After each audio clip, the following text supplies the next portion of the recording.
Hello বন্ধুরা, যারা আপনার বাড়িতে ডগিদের বেঁধে পোষেন তাদের কাছে আমার একটাই রিকোয়েস্ট যে তাদেরকে বেঁধে পুষবেন না। কারণ যদি বেঁধে পোষেন তাহলে ওরা একটু মানসিক রোগী হয়ে উঠতে পারে। বুঝতেই পারছেন, ওদেরও মন আছে, তো ওরা ঘুরতে যেতে চায়।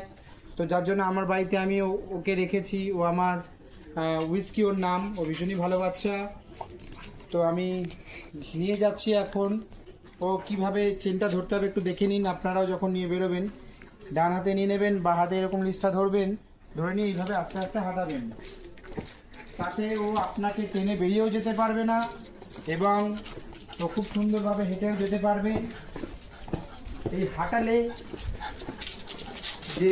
যেটা হবে আর কি, ওর মনটাও ভালো থাকবে এবং মানসিক দিক থেকেও ভেঙেও পড়বে না এবং আপনাদেরকে কামড়াবেও না। তো ওদের মন আছে, হ্যাঁ, তো ওদের মনকে ভালো রাখতে আমাদেরকে একটু করে ওদের জন্য সময় বার করতে হবে।